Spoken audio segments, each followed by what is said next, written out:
If there was a message that you really would want to say to someone coming off the King's Fund panel? Their staff almost certainly don't know about this stuff. When they learn about it, 95% of people want to learn more about it. Everybody who's been on a 2-hour introduction course has said, I need to know more about this. I can see the utility. And so, as a senior leader, the barriers to starting are negligible. You can start tomorrow. You will find that your staff get it, and a significant proportion of them will want to know more straight away. There is a real thirst for help in fulfilling their job role. That's what I would take away. Give people a chance to learn about this and see what dividends you get. Okay, so what we want to talk about today is just really double down on some of the key points of what Agile actually is. And it's an umbrella for lots of different things. And at its best, it's a powerful way to help us get more stuff done, get that clarity, get that sense of shared focus.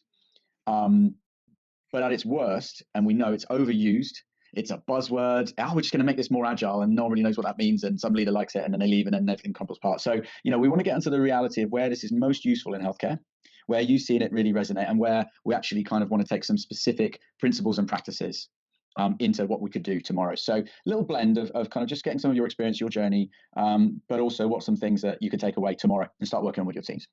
So, like I said, agility can be a very complex, interconnected, scaled approach that can work for teams of teams, and entire organizations. And we've seen this work in very complex organizations in a number of different industries, from pharmaceuticals to the NHS to defense, and even the nuclear defense programs. So it can be very, very complex, very helpful. But most of the time, you start and you're actually in this space. And it feels like you're in a burning room and everyone's saying it's okay, and it doesn't feel like that. We feel overwhelmed, overworked. The problem with that then is sometimes that means that we're not quite able to have the space to kind of grab onto other things that could help us and make our lives easier. And so, I think that's one of the things that we see here is this is an opportunity to really support a bunch of people across the NHS, across healthcare and public sector generally. So what is Agile? Let's just go quick an opener then. I think the reality is it is not a silver bullet. It's not going to solve everything. It's not applicable everywhere. It's not just about efficiency driving and grinding people into more and more kind of efficiency goals or process improvement. And it's not the end goal. It's not sufficient in its own right. But what it is it's structured common sense at scale. So how can we get all the things that we kind of know we should work in this way, but make it intentional and say, how do we want to work? And what it is a series of principles and practices. So some tried and tested principles from 30 years of organizational science. But then the practice is kind of like a new toolbox that can help you really do things on a day-to-day, week-to-week, month-to-month basis. It's efficiency, it's effectiveness, and it's approval enabler to get stuff done. So when it comes to kind of what it is, what it isn't, Rob, from your perspective, what are the things that you reflect on? How does it resonate most with you? What's the value that you've seen and that you get from it? Thanks, Fraser. The biggest thing for me is that the one thing that's in shortest demand in healthcare is really focus and attention. So anything that can help us have a shared goal, a common goal that we're all working towards. It's very difficult in complex organizations like a hospital to do anything much on your own. So the things that we need to deliver for our patients to improve outcomes and also to improve the working lives of colleagues is naturally going to have to be working together. So anything that can help us work together, help us accelerate the pace at which we deliver the things that we need to do. There's a lot of really bright people, really motivated people, really caring people working in hospitals that are currently somewhat frustrated by the way that we're working. And certainly our experience at my trust is that a few simple basic changes can actually free up some of that creativity and free up some of that energy to actually produce tangible results. That's brilliant. And I think that's why it's interesting, because often this is associated with software development or Silicon Valley or big companies, and it's a very powerful thing that works in some of the top companies in the world, like the Apples of the world, the Microsofts, but it's also in these incredibly regulated complex spaces like SpaceX and other organizations, not just big tech but also big manufacturing and large events. But even that is a commercial environment where the incentives are very different, right? But I think what's most powerful and what's most interesting to work with yourself and others across the NHS is this is also getting traction in public sector areas like defence, like the NHS, because within these regulated environments, there's still ways where you can work together, you can be more intentional about how you work. And so I think one of the things that's really interesting is this connection between the front lines, whether that is in a literal military sense or corridor care, or right there in operating theatre, where we have a shared sense of focus and a shared sense of urgency, and you take a few steps away from that, and that kind of potency and effectiveness starts to diminish. And I think what we try with Agile is to try and bring some of that into the kind of day to day. So I'm curious to know your experiences on that one. I think it's really interesting. If you ask any clinician, certainly any surgeon, what their favourite part of their working week is, they'll tell you it's spending time in theatre doing what they're good at with a motivated team that actually produces tangible results that are unequivocal at the end of the day. There's a definite sense of satisfaction that you get after a day's operating that you don't get elsewhere. And I'm sure that's true for all my clinical and non-clinical colleagues. The hard part of the job is the stuff that you do around that, which very often feels that you're putting in a lot of effort, but your focus is distracted, your energies are dissipated, the context is constantly constantly changing, and you're switching from one activity to another. And days like that can be really far more exhausting than a day doing a whole list of operations. So if we can do anything to make life within the health service more like a clinical session, make projects that we need to run, that we have to deliver results on, more like a clinical session in any way, shape or form, I think that is something that will really land with clinical colleagues.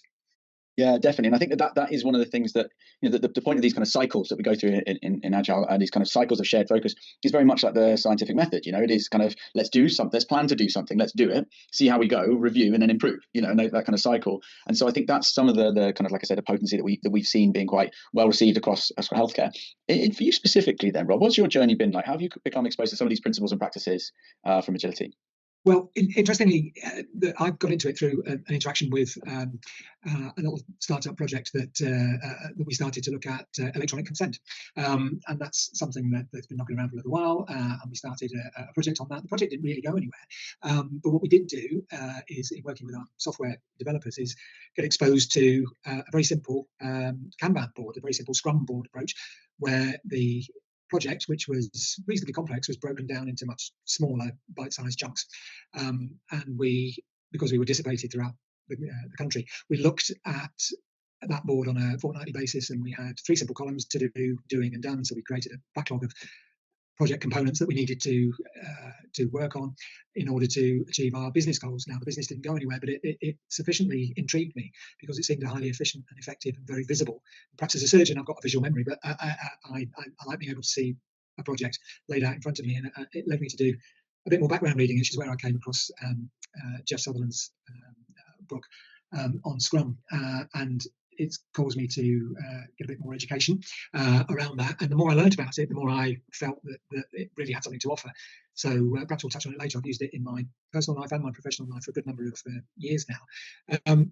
One of the seminal moments really was when I came across the 10th anniversary edition of Jeff Sutherland's book on Scrum, which had a significant addition of describing the work that had been done with the Ministry of Defence from Scrum consultants working with the MOD, and immediately the parallels with the MOD and between the MOD and the National Health Service became apparent. Obviously, we're both government departments, we're both funded in the same way, we're both insulated somewhat from commercial pressures, which comes with advantages and disadvantages. We're to a certain extent siloed in as much as many people work in healthcare and in the Ministry of Defence for most, if not all, of their careers, and we're both have absolutely critical missions and vital to the safety and health of the nation. So the fact that Scrum Inc. had done some significant work with some very, very senior members of the armed forces and were producing extraordinary results led me to attend a webinar, and I heard some really interesting things from Mike Waring, the Director of Defence Procurement, about the work that they were doing on introducing agility into the health service. So that was the way in. That was the gateway for me. Really, the major thing was so many parallels between the work that was already being done and my area of interest in healthcare. If you're sat here watching this video saying, okay, I get the value, I get the potential of this, could give me some focus, it could help me get more stuff done, connecting with lots of cross-functional teams, and that's brilliant. But a little bit into the kind of how space now, like how do you use these? Which particular principles? How have you got this the most benefit? Is there an example in your space, Rob, where you've used Agile principles and practices that you can share with us? Yeah, I certainly can. I think probably the best example is how we reacted to the extreme constraints during the COVID pandemic. I happened to be clinical director for general surgery at my very busy trust during that period, and it's probably difficult for colleagues to remember it, but quite how volatile the situation was, and quite how difficult it was to make any kind of forward plans during that period due to people going off sick suddenly, others being on long-term sick. It was a very difficult time to keep clinical services going. But we did adapt and use Agile, and we had some success in that, insofar as with the limited resources we had, was to provide a safe and effective on-call emergency service. So that was something that was really important to us. It was also highly important to look after our staff, which was a rapidly dwindling number at times. We also were able, uniquely in our area, to continue to provide an elective cancer surgery service, and I'll come on to that more in a second. So we would meet on a daily basis in an office. We would have a stand-up meeting for 15 minutes at the beginning of the day to really assess what staff we had available to us, who was available for work, who was off sick, who was self-isolating, who needed rest after a busy period. And then we made a decision as to where to allocate those staff according to our list of priorities on a day-by-day basis. And that meant that we were able to not only keep our emergency service going, but send both consultant surgeons and assistants to a separate cold site to continue cancer surgery throughout the really intense part of the pandemic. And we were the only trust in the region that were able to do that. And this is not the only contribution to that, but it was a significant contribution to that continuing cancer service, and that led to the award of a Parliamentary Healthcare Excellence Award in 2022, because we were able to keep the show on the road for our cancer patients at a time when that was nigh on found to be impossible by nearly every trust in the region. Brilliant. So just to kind of play that back then, some of the key practices that seem to give you the most benefits was daily meetings where you're coming together, that are time bound, nice and focused, and they are making work visible. So you're using that time to look at a board of some kind, and it could be post-its on a board, kind of going to priorities, or it could be, some kind of digital board. And that kind of transparency of the communications meant that you could make decisions really quickly. Yeah, exactly. And then you could an intentional focus. Yeah, we found it surprisingly straightforward, and we relied on flexibility of colleagues. Some of our juniors came in and we had to send them home and ask them to come back in 12 hours time to cover a night shift, and they were good enough to do that. I'm sure lots of hospitals did similar things, but what we found worked much better was doing today's work today and allocating resources according to our list of priorities. And we know that some other departments spent a lot of their time writing forward plans and rotas that got binned when the situation changed, as it did from a day-to-day basis. So we found that, in the true sense of the word, that agility that we were using on the day to pay really extraordinary dividends. Brilliant. Okay, so if we move then from the COVID example with some kind of pretty tangible things you can go after, what are you using now? What are the kind of tools and practices that you're going after now to try and increase that kind of clarity, that focus, and get more stuff done?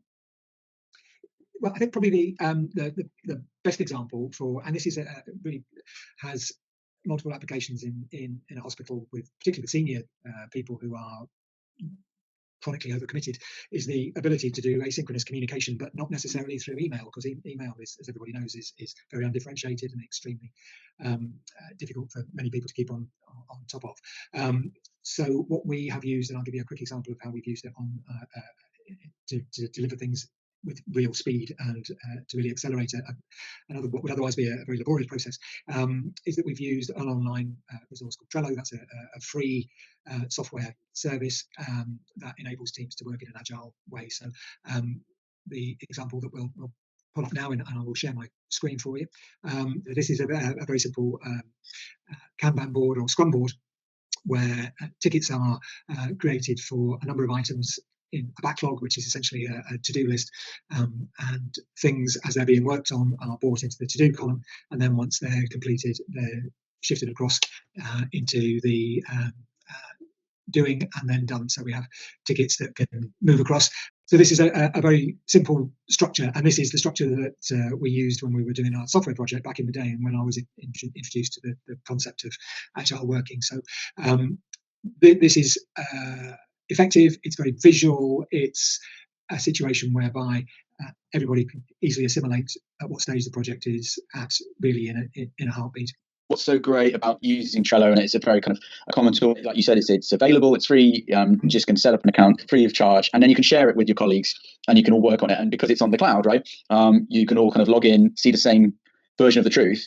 And that's very different from a kind of classic project charter, or I've got a list over here and you've got your own list. And so that kind of shared focus is super valuable here. Yes. And it is kind of the equivalent, I suppose, of an online whiteboard that you're all drawing on at the same time. And so what we see a lot of value for a lot of the teams that we work with is just something as simple as like the amount of emails that this replaces, the amount of meetings that this replaces. You know, you have one cohering central place. You can say, okay, well, we said we were going to do these things. We've got 3 of them in doing, 1 of them in done, and we've got a list of 10 things. So why is that? Oh, okay, it's because we've got, someone sick. Okay, well, let's recalibrate how we want to go after that. And you also visually immediately see the workflow of any team, of any project. And I think that really makes it very simple, very easy, and it becomes a form of communication in its own right, if that makes sense. It absolutely does. And the thing that I find, Fraser, in kind of clinical scenarios, because we all know that we help our colleagues and we want to contribute, there is a great temptation to start things and not finish them.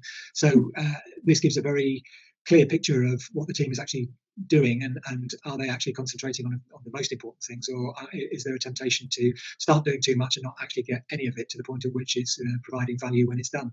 So limiting that work in progress is something that's really important. Can I show you another slide? Absolutely. About it?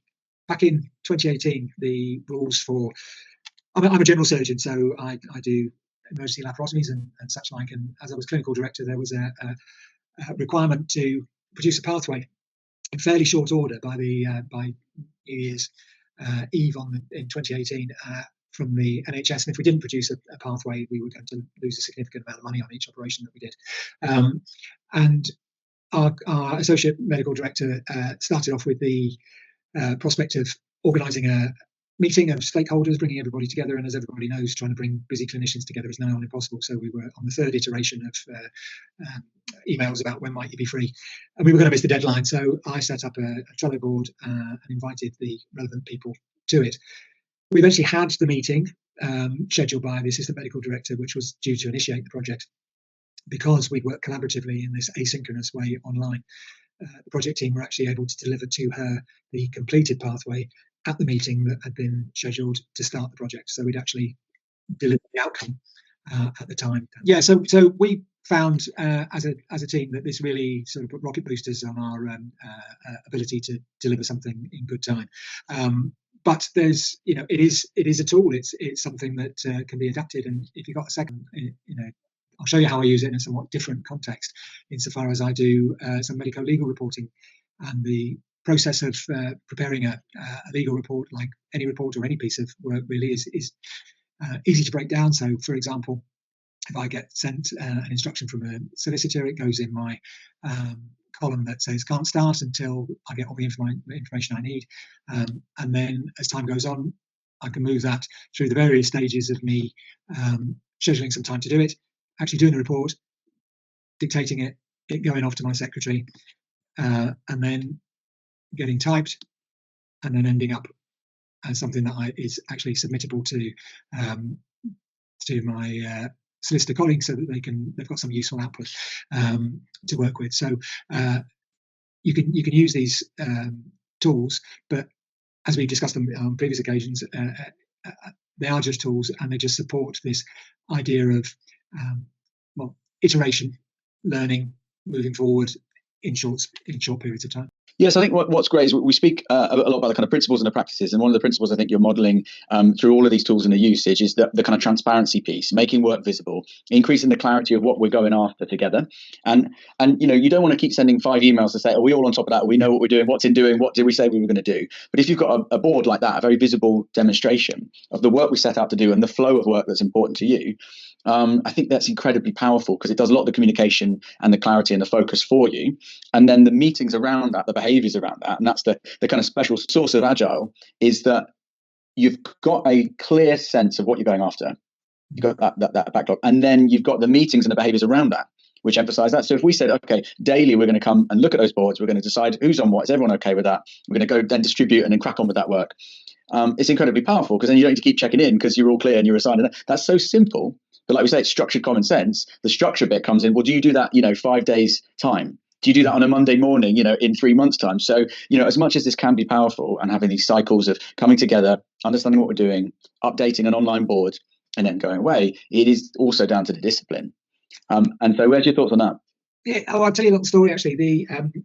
When we wrote this laparotomy pathway, I invited every possible stakeholder, and as you won't be surprised to hear, some people engaged, others didn't, and we had a couple of people that hadn't engaged in the writing process who attended the face-to-face meeting, at which the rest of the group had produced the document and submitted it. And what was really interesting is that despite the fact that I kind of facilitated all of that, I very much took a step back at that point. And one of the consultants around the table started to almost want to relitigate the process, and the team stepped forward and said, nothing to do with it. I didn't get involved. The team stepped forward, and a few people said, no, we're not doing this again. We're not going into this again. We've decided, we've worked as a team. This is our project. We've done the work. We're happy with it. And that was quite an interesting thing. And people actually, I think it just taps into the way that people quite like to do things. Yeah, I think that's spot on. I think without boring you and the audience of the kind of the history of Agile, it has very clear origins in understanding what works on these front lines of various important areas. So medical healthcare, it tries to map out to organic systems. So the idea that this is a very human way of working is intrinsic to the power, the potency, and the spread of this way of working. It's not a magic bullet. It's not going to solve everything, but it does make us a little bit more intentional about how do we want to work. And if we can then agree, and there's some methodologies, there's some frameworks, there's some practices that are out there for sure, but ultimately you've got to choose as a team. So I think one of the things that we come into, and to make this as practical as possible, is you can use tools like Trello, Microsoft Planner, there's Microsoft Lists, there's Jira, there's loads of ways of managing your work in this kind of way. But first question is, what is the type of work we're going after as a team? How do we want to manage it? Can we get a list of all the stuff that we've got to do somewhere? And then can we make a conscious choice that maybe in the next 2 weeks or the next month, what of those things are we going to commit to? Yes. And then are we going to do it? And then at the end of that period, end of those 2 weeks, we say, right, okay, how did we get on? What worked, what didn't? And then what do we want to do for the next 2 week period? And that cycle, if we can agree some of those, when do we want to meet? How long do we want to go for before we review again? Those are some of the conscious choices that a good Scrum Master, a good coach is more than able to help you with. I think one of the things we've spoken about a lot is the kind of team agility. But when we think about organizational agility, and that could be for a whole department, could be for a whole hospital, could be for a whole trust. But when we scale this to large, complex organizations like the MOD, the key things are understanding that there's a role to shape the work. Who's the leader that's going to shape the work and be the kind of the voice of the customer or the end user of the stuff you're doing.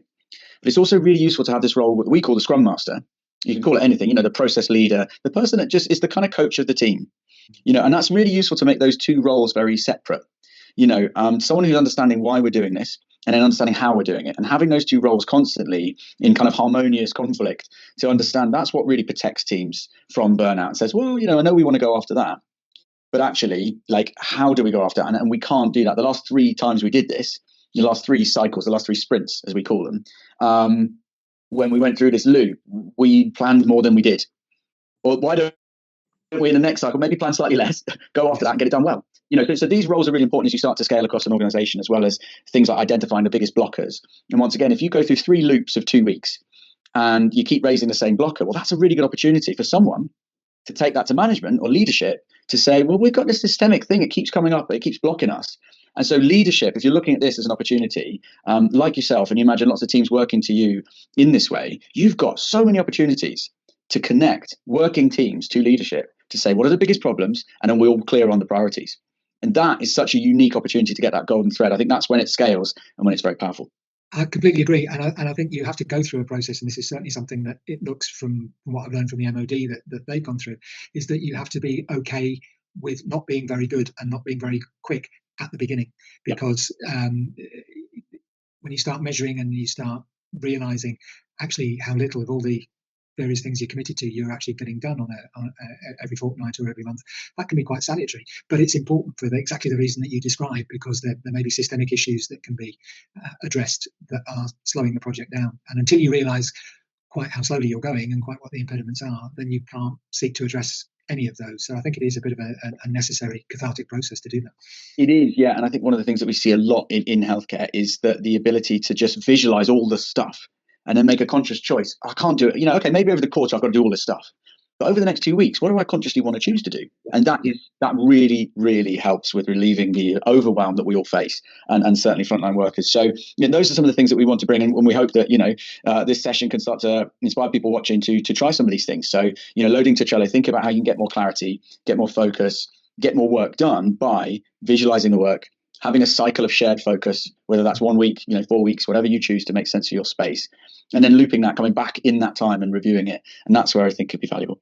I do agree. And just to share with you the feedback that I've got from colleagues in a variety of disciplines, such as pharmacy and physiotherapy, the number of times that people who've learned a little bit about this and have implemented it immediately have found that they've emailed me and said, this has reduced my feeling of overwhelm with the massive amount of work that's coming my way. Simply creating a backlog, getting some clarity on the competing